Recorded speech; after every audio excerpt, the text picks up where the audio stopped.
आप सभी का दो कौड़ी चैनल पर स्वागत है, जो विशेषकर सेवारत अध्यापकों हेतु शुरू किया गया था। जूनियर के जब सामाजिक विषय में जाएंगे टेट परीक्षा के लिए, तो ज्योग्राफी में एक मानचित्र शब्द आया है। आज उसी मानचित्र शब्द को हम समझने का प्रयास करेंगे। पृथ्वी या उसके किसी भाग को चित्र के माध्यम से या धरातल पे या आपको पेपर पे एक समान अनुपात में प्रदर्शित करना, ग्लोब पर प्रदर्शित करना, यही आपका मानचित्र कहलाता है। एक निश्चित अनुपात में हम पृथ्वी के किसी भाग को प्रदर्शित करें तो वो हमारा मानचित्र कहलाएगा। सबसे इम्पोर्टेंट चीज़ क्या है, इसको भी समझने की ज़रूरत है। एक तो मानचित्र के घटक हैं सबसे महत्वपूर्ण, उस पर हम चर्चा तो करेंगे, लेकिन जनरली हम लोग नक्शा जब देखते हैं भारत का, विश्व का, उत्तर प्रदेश का, जनपद का, जब नक्शा हम देखते हैं, मैप देखते हैं, मानचित्र देखते हैं, तो चार तरह के मानचित्र हमें देखने को मिलते हैं। पहला भौतिक मानचित्र, यानी स्थल का अध्ययन, जलमंडल का अध्ययन। ये जब आपका अध्ययन करेंगे तो भौतिक मानचित्र में, अब स्थल मंडल में आपका क्या आ जाएगा, पर्वत आ जाएगा, पठार आ जाएगा, मैदान आ जाएगा, नदी आ जाएगा, सागर आ जाएंगे, खाड़ी आ जाएगा, समुद्र आ जाएगा। ये आपका, जैसे आप मानचित्र देखते हो तो मानचित्र पहले बिकता था तो कहा जाता था प्राकृतिक मानचित्र या भौतिक मानचित्र, भारत का भौतिक मानचित्र, विश्व का भौतिक मानचित्र या प्राकृतिक तो प्राकृतिक मानचित्र में हमें यही देखने को मिलता था, पूरे जलीय क्षेत्र समुद्र का, स्थल का, इसमें पर्वत, पठार, मैदान, सागर, महासागर, खाड़ी आदि का उल्लेख देखने को, चोटियाँ। तो ये चीज़ें हमें आपको मिलता है भौतिक मानचित्र में। दूसरा राजनीतिक मानचित्र में हम संसार का राजनीतिक चित्र अगर मानचित्र देखेंगे तो उसमें महाद्वीप, राजनीतिक रूप से आप तमाम देश, अनेक देश, नगर, बड़े बड़े शहर, ये सब जितने हैं आपको नगर, राज्य, जो स्टेट, अमेरिका में 50 स्टेट है वो स्टेट दिखेंगे, यूरोपीय संघ के यूनियन के सदस्य हैं, ये सब जो मैप बनेगा, भारत का पूरे सभी स्टेट, जनपद का उल्लेख करते हुए जो मैप बनेगा वो राजनीतिक मानचित्र होगा। तीसरा थीमेटिक मानचित्र, इसको ज़रा ध्यान से समझ लीजिएगा। थीमेटिक मानचित्र में हम क्या करते हैं कि जैसे हमको भारत की सड़क मार्ग का प्रदर्शन करना है तो थीमेटिक मानचित्र का प्रयोग करेंगे। हमें ये प्रदर्शित करना है कि कोयला उत्पादक क्षेत्र कहाँ कहाँ है तो थीमेटिक मानचित्र का प्रदर्शन। हमें गन्ना उत्पादक क्षेत्र दिखाना है तो थीमेटिक मानचित्र का प्रदर्शन। हमें वन दिखाना है, कहाँ पर सदाबहारी वन है, कहाँ ज्वारी वन है, हम थीमेटिक मानचित्र का प्रयोग करें। हमें वर्षा दिखाना है, कहाँ 200 सेंटीमीटर से अधिक वर्षा होगी, कहाँ 100 से 200 सेंटीमीटर वर्षा होगी, 100 सेंटीमीटर से कम वर्षा वाला क्षेत्र, 50 सेंटीमीटर से कम वर्षा वाला क्षेत्र, ये जो भी हम दर्शाएंगे वो कहाँ दिखाएंगे, थीमेटिक मानचित्र में। चौथा भू राजस्व मानचित्र, इसका उपयोग भू उपयोग, बंटवारा, अधिवास, विशेषकर रेवेन्यू विभाग इस मानचित्र का उपयोग करता है। जो जिला बंदोबस्त अधिकारी होता है वो आपको ये मानचित्र उपलब्ध कराता है। ये भू राजस्व की हमने यहाँ पे चर्चा की। ये मानचित्र चार प्रकार के जनरली होते हैं, भौतिक मानचित्र, राजनीतिक मानचित्र, थीमेटिक मानचित्र और भू राजस्व मानचित्र। ये आपका कॉन्सेप्ट बिल्कुल क्लियर होना चाहिए। अब आगे हम आपसे चर्चा करेंगे कि मानचित्र के घटक क्या है। अब मानचित्र के 3 घटक होते हैं जो सबसे महत्वपूर्ण है। उसमें सबसे पहला मानचित्र का जो घटक होता है उसको पहले आप समझने की कोशिश करिए। दिशा, दूरी और प्रतीक या संकेत। दिशा की बात करेंगे, आप कॉपी पर दिशा का हम रीजनिंग में सवाल लगाते हैं, हम बच्चों को मैप दिखाते हैं, नक्शा दिखाते हैं, और जो भी आपकी किताब में होता है तो ऊपर की ओर नॉर्थ, नीचे की ओर साउथ, और इधर आपका हो गया ईस्ट और इधर हो गया वेस्ट। यही आपका दिशा होता है। और आप पहले तो दिशा में तमाम था, आज के डेट में हम दिशा निर्धारित करने के लिए कंपास का प्रयोग करते हैं, जिसे हम दिक् सूचक यंत्र कहते हैं। क्या कहते हैं? दिक् सूचक यंत्र। आज भी जो नक्शे बनाए जाते हैं कोई मानचित्र बनेगा, ऊपर का भाग नॉर्थ, नीचे का भाग साउथ, आपका इधर का भाग आपका क्या हो जाएगा ईस्ट, और इधर का बाएं का भाग वेस्ट। अब इसके बीच का भाग नॉर्थ ईस्ट, उत्तर पूर्व, उत्तर पश्चिम, दक्षिण पश्चिम, दक्षिण पूर्व, ये आपका रेंज ये कहलाएगा। तो ये दिशा का निर्धारण एक सबसे इम्पॉर्टेंट घटक हमारा जो होता है दिशा। अगर हम ये देख लें भाई कि भारत के पश्चिम में कौन सा देश है तो पाकिस्तान है, भारत के दक्षिण में क्या है श्रीलंका है, तो ये इसकी बहुत बड़ा दिशा से भी हम कह रहे हैं कि भारत के उत्तर में क्या है तो हिमालय है। तो ये बहुत कुछ निर्धारित करता है। दूसरा आपका दूरी है पैमाना और मापक। देखिए इसमें क्या करना है, एक वास्तविक दूरी या एक मानक दूरी, इसका एक अनुपात निकालेंगे और एक मानक दूरी। जैसे मान लीजिए कि गोरखपुर से इलाहाबाद की हमको दूरी दिखानी है 265 किलोमीटर, और हमने ये कह दिया कि 1 सेंटीमीटर बराबर हम 20 किलोमीटर दर्शाएंगे। कितना दिखाएंगे 20 किलोमीटर दिखाएंगे। तो स्वाभाविक है कि 13.25 सेंटीमीटर की रेखा खींची जाएगी।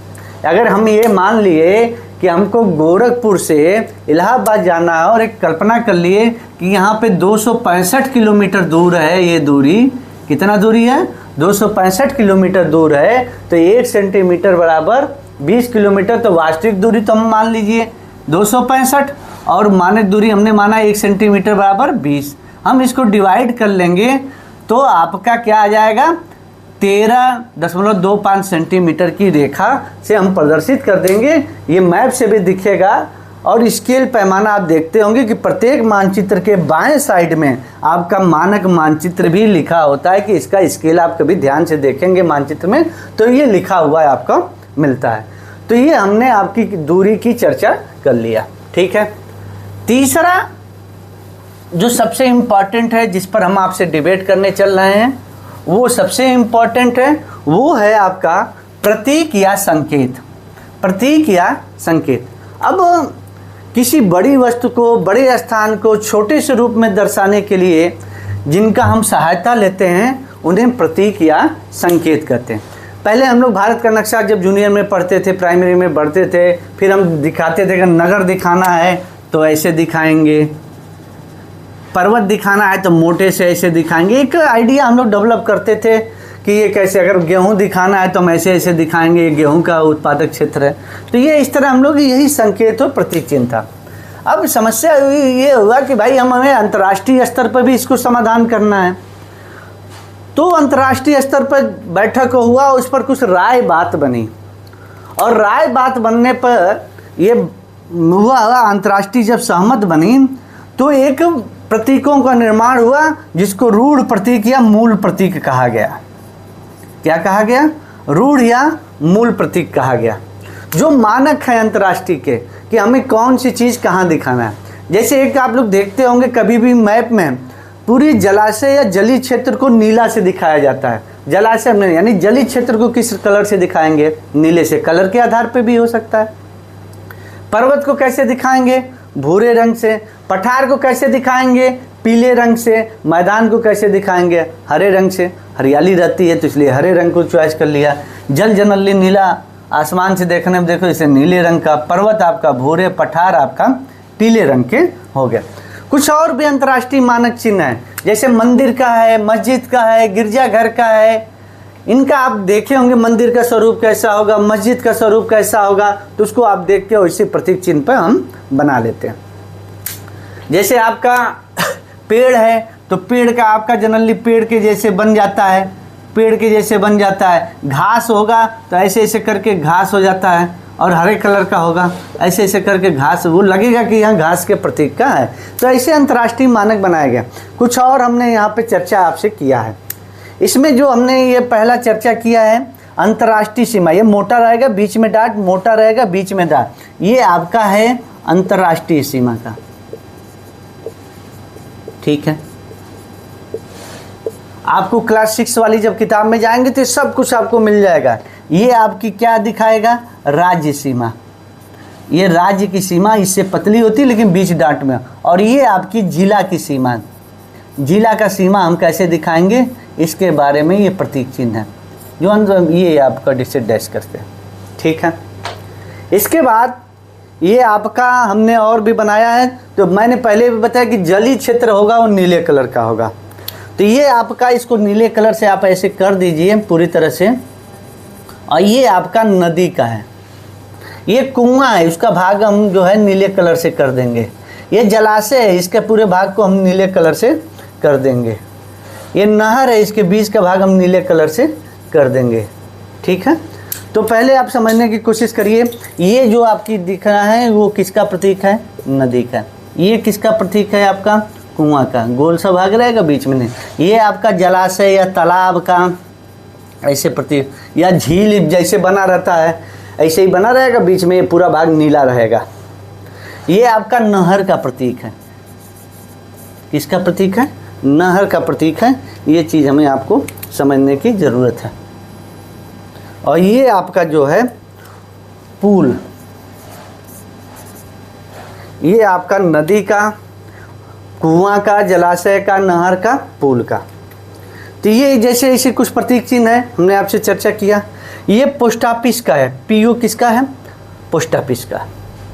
ये पहले पोस्ट ऑफिस एंड टेलीकॉन्फ्रेंसिंग करके था, उसके ऑफिस के लिए। ये पुलिस स्टेशन का है, पीएस किसका है, पुलिस स्टेशन का है।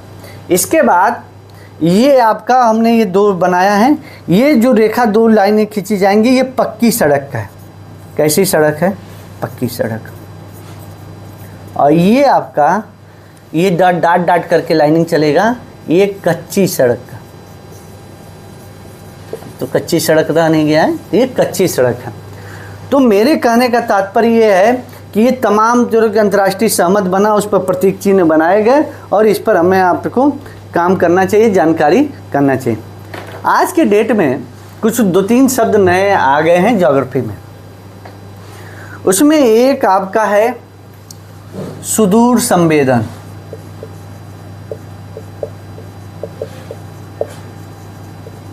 जिसे हम कहते हैं पोस्ट में, पहले इंग्लिश इसके साथ, रिमोट सेंसिंग।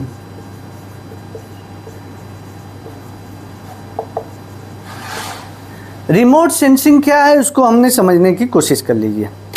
जैसे मान लीजिए हम प्रत्येक जगह विश्व में तो जा नहीं पाएंगे, तो हम लोग किसी दूर के स्थान के बारे में जो जानकारी प्राप्त कर लेंगे वही क्या कहलाएगा, सुदूर संवेदन। किसी को दूर की वस्तु स्थान के बारे में जब जानकारी प्राप्त करेंगे तो हम इसको क्या कहेंगे आपका। अब ये जानकारी हम स्थान वस्तु के बारे में प्राप्त कैसे करेंगे, या तो उपग्रह के माध्यम से प्राप्त करेंगे, या तो हम दूरबीन के माध्यम से, या तो हम गुब्बारा के माध्यम से। इनके माध्यम से हम जानकारी प्राप्त करेंगे। अगर किसी दूर स्थान पे कोई घटना घटित हो जाए, कोई वस्तु है वहाँ पे, कोई स्थान है, उसके बारे में हम जानकारी प्राप्त करेंगे उपग्रह, दूरबीन या गुब्बारा से। ये पूरी प्रक्रिया कहलाती है सुदूर संवेदन, यानी दूर की वस्तु के बारे में जानकारी लेना, ज्ञान प्राप्त करना। इसी को हम कहते हैं क्या, रिमोट सेंसिंग। क्या कहते हैं, रिमोट सेंसिंग। यहाँ तक आपको दिक्कत नहीं होना चाहिए। अब जो दूरबीन से हमको अब यहाँ पर क्या आएगा कि हम जो जानकारी लेंगे वो आंकड़े मिलेंगे, तो उसको हम लोग जो मिलेंगे उसको हम कहते हैं क्या, आंकिक सूचना या आंकिक सूचना। क्या कहेंगे इसको, आंकिक सूचना या आंकिक संकेत। तो इसको बेहतर, सबसे बेहतर शब्द मेरे ख्याल से आंकिक संकेत है। तो ठीक है, अब क्या होगा, डिजिटल सिग्नल्स। अब कुछ संकेत मिलेंगे तमाम युद्ध के समय, इसी समय में गोपनीय हम लोग जानकारियां प्राप्त करते हैं, तो ये आपके ये डिजिटल सिग्नल्स मिलेंगे। अब डिजिटल सिग्नल्स को हम स्टडी करेंगे, उसका अध्ययन करेंगे, उसके बारे में जानकारी इकट्ठा करेंगे, तो ये हमारी जो प्रक्रिया कहलाती है वो जीआईएस कहलाती है।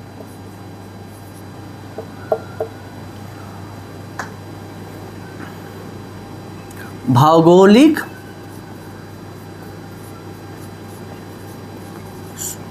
सूचना तंत्र, जियोग्राफिकल इंफॉर्मेशन सिस्टम, भौगोलिक सूचना तंत्र।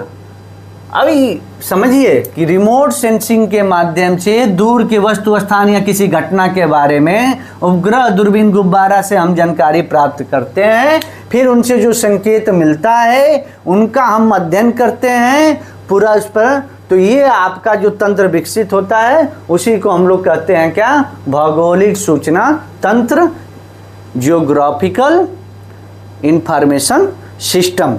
ये आपका सबसे इम्पोर्टेंट है और ये यहीं से आपकी इंफॉर्मेशन का इंफॉर्मेशन के बारे में सूचना तंत्र ये विकसित किया गया। यहाँ तक आपको क्लियर होना चाहिए।